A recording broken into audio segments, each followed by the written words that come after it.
Então, essa Liga das Nações é considerado, além do direito humanitário, um outro precedente para a internacionalização para o formato atual que nós encontramos no plano internacional.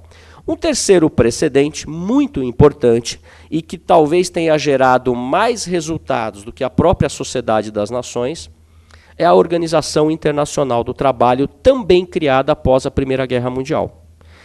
Conhecida inicialmente como International Labour Office, hoje é chamada de International Labour Organization, e com cerca de 70 anos de vida, já produziu mais de 100 convenções internacionais. Objetivo principal da Organização Internacional do Trabalho: estabelecer padrões mínimos para os Estados no que tange ao trabalho, a condições de trabalho do ser humano, inclusive da mulher, das crianças, enfim, e de outras categorias aí muito prejudicadas. E eu digo que ela foi eficaz porque até hoje continua produzindo convenções, orientações, e que são efetivamente respeitadas pelos países afiliadas à OIT, Organização Internacional do Trabalho. Esses três precedentes, eles trouxeram... É estranho, nas graduações, eu costumo sempre, meus alunos aqui sabem disso, eu costumo sempre desenhar uma linha do tempo no quadro negro, para a gente tentar compreender que quando se diz são três processos históricos ou três efeitos, nós não estamos falando num espaço de 10 ou 15 ou 20 anos. Não é? O processo histórico ele é longo e é demorado. É fruto de décadas e mais décadas de reflexão, de sofrimento, de trabalho. Mas, reunindo todos esses três fatos aí, e eu estou falando a partir de 1919, nós tivemos dois impactos bem importantes. Até a Batalha de Solferino, que eu coloquei como marco para a nossa compreensão, não havia qualquer visão no sentido de que o indivíduo, e não apenas estados, pudesse se tornar um ator no plano internacional. O que nós tínhamos?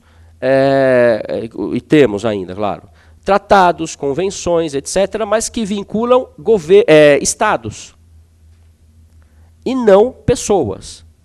Até a criação do Tribunal Penal Internacional, que é um tribunal permanente, nós não tínhamos uma corte permanente que julgasse indivíduos.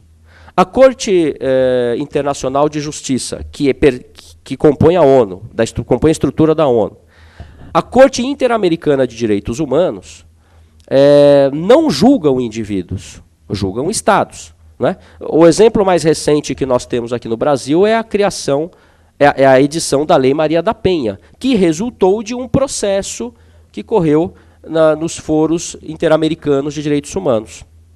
E resultou nessa lei dessa mulher que é uma lutadora, que, enfim. Mas como, então... e aí o grande dilema foi, após a Segunda Guerra, como responsabilizar os então ditos culpados pelo genocídio na Europa, o que ocorreu entre 39 e 45. Não é? Tivemos o Tribunal de Nuremberg, eu vou passar algumas imagens aqui, e esse tribunal, que eu não questiono a sua importância, mas aqueles que lhe são críticos dizem, ora, foi um tribunal criado pelo Acordo de Londres em 44, os líderes aliados já antevendo o final da guerra e a derrocada do nazifascismo, se reuniram em Londres e editaram lá o acordo no qual se criou o Tribunal de Nuremberg. Ora, foi um tribunal criado, portanto, após o cometimento dos crimes, com os crimes definidos, inclusive após a sua prática. Para aqueles que são da área penal, bem lembram do princípio, né, nulla pena sine praevia lege. Então, mas só com o Tratado de Roma, na década de 90, ao qual o Brasil aderiu, é que passamos a ter uma corte permanente que julgue indivíduos. Com aqueles 3 precedentes, direito humanitário, Liga das Nações e Organização Internacional do Trabalho, passa o indivíduo, ainda que não tivéssemos um tribunal permanente, passa o indivíduo a ser preocupação na esfera internacional.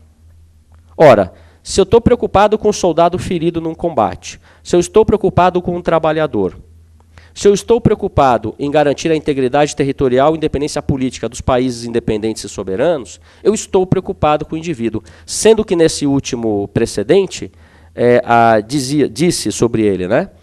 Os países não são... Quem são os países? Os países somos nós. O Brasil somos nós. Né? Somos nós brasileiros que optamos por praticar ou não um ato legal ou ilegal. Quer dizer, os seres humanos é que praticavam os atos e tem um poder de decisão para isso.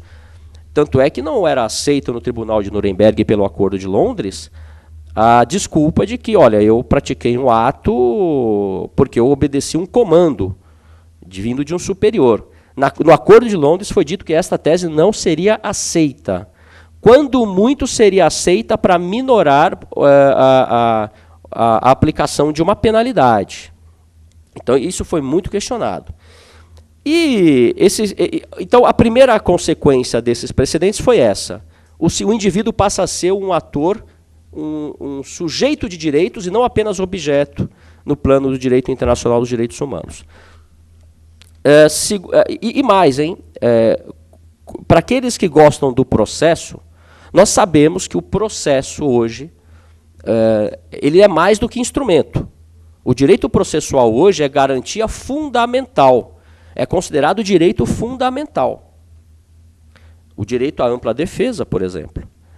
O ser humano passa, com esta visão, a ser também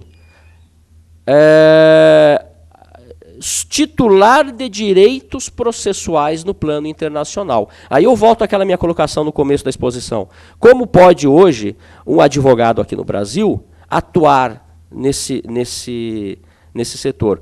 Por exemplo, uma denúncia pode ser feita à Corte Interamericana de Direitos Humanos pela internet.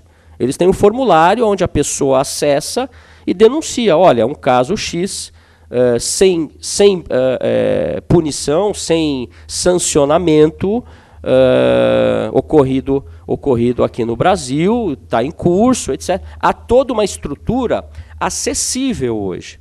Um dos nossos juízes, nós temos juízes brasileiros lá, um deles é o Antônio Augusto Cansado Trindade, eu sempre falo dele, que um dos mais brilhantes expositores de direitos humanos que temos aqui, e lá atua. É uma corte muito respeitada. Claro, há antes há uma avaliação pela Comissão Interamericana de Direitos Humanos, e se não houver um solucionamento da questão, um encaminhamento a contento, é que vai para a Corte Interamericana.